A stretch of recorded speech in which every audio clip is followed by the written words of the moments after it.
Hello and welcome back to my channel guys. तो आज हम पढ़ेंगे e NAM, that is national agricultural market. E NAM से आप समझ सकते हैं कि ई जो है इलेक्ट्रॉनिक का सिंबल होता है एंड एक तरह से इसको वन नेशन वन मार्केट भी कहा जाता है। वो क्यों कहा जाता है, लेट्स सी। तो बेसिकली एक ब्रीफ इन्फॉर्मेशन अगर मैं दूँ इसके बारे में, तो ये एक इलेक्ट्रॉनिक प्लेटफॉर्म है। जितने भी मंडीज़ हैं उन सबको रजिस्टर किया गया यहाँ पे एंड जो फार्मर्स का एक्सप्लॉयटेशन होता है उससे बचने के लिए गवर्नमेंट का एक इनिशिएटिव है। तो चलिए जानते हैं ये कब लॉन्च हुआ था। ये लॉन्च हुआ था 14 अप्रैल 2016 में एंड ई नाम को प्लेटफॉर्म्स ऑफ प्लेटफॉर्म भी कहा जाता है, जो कि लॉन्च हुआ था 14 जुलाई 2022 में। लाइक ये लॉन्च हो गया था बेसिकली 2020 में, लेकिन प्लेटफॉर्म्स ऑफ प्लेटफॉर्म कब कहा गया था, वो 2022 में कहा गया था।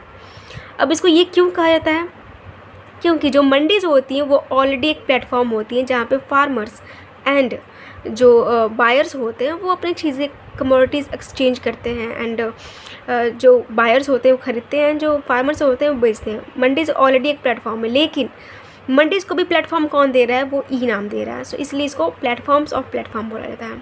इसका ऑब्जेक्टिव क्या है, it's a pan India electronic trading portal with the objective of integrating the existing mandis to one nation one market for agricultural commodities in India. तो इसका बेसिकली ऑब्जेक्टिव यही है कि जितने भी मंडीज़ हैं इंडिया में उन सबको एक पोर्टल पे लाया जाए, जहाँ पे जो फार्मर्स की ईजीनेस है ट्रेडिंग करने की या फिर अपने सामान को बेचने की, वो ईजी हो जाए and it's all for the easiness of the farmers and उनको एक्सप्लॉयटेशन से बचाने के लिए। टोटल मंडीज़ अभी तक कितने रजिस्टर किए गए हैं, वो है 1000, जो कि नंबर्स में काफ़ी कम है, but still it is in A nascent stage, जहाँ पे और भी मंडीज़ आ सकती है फ्यूचर में। एक इसका फ्यूचर पोटेंशियल है। मिनिस्ट्री कौन से हैंडल करती है, इसको करती है, that is ministry of agriculture and farmers welfare. कौन सी इम्प्लीमेंटिंग एजेंसी है, वो है small farmers agribusiness consortium, that is SFAC। Alright, so e NAM platform जो होता है राजस्थान में कितने हैं, दैट इज़ 144।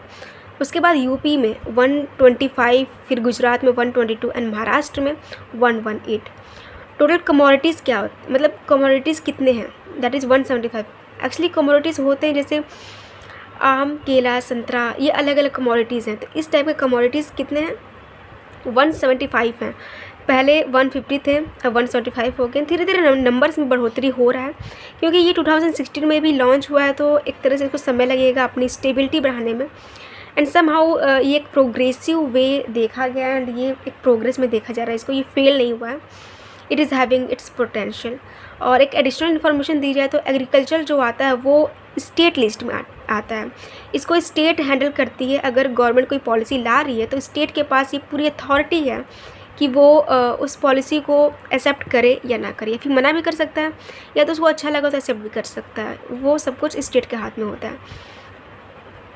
इसीलिए ये हुआ ई नाम के बारे में एंड आई होप आपको एक बेसिक इन्फॉर्मेशन मिल गई होगी कि लॉन्च कब हुआ था, इसका ऑब्जेक्टिव क्या है, ये क्यों लाया गया है एंड फार्मर्स को इससे क्या लाभ हो रहा है, कौन सी मिनिस्ट्री हैंडल करती है एंड कितने कम्युनिटीज़ हैं। आई थिंक ये इनफ है जानने के लिए। अगर आपको कुछ और भी एडिशनल चीज़ें इसमें ऐड करनी है तो आप कमेंट बॉक्स में डाल सकते हैं and I will be happy. अगर आपको कोई भी क्वेरी होती है तो मैं उसको पूरा आंसर करने की कोशिश करूँगी। And thank you so much for watching my video. और ऐसे ही वीडियोज़ के लिए प्लस नोट्स आपको एक तरह से मिल जा रही हैं, इसके लिए मेरे चैनल को सब्सक्राइब करिए and thank you so much. Bye bye.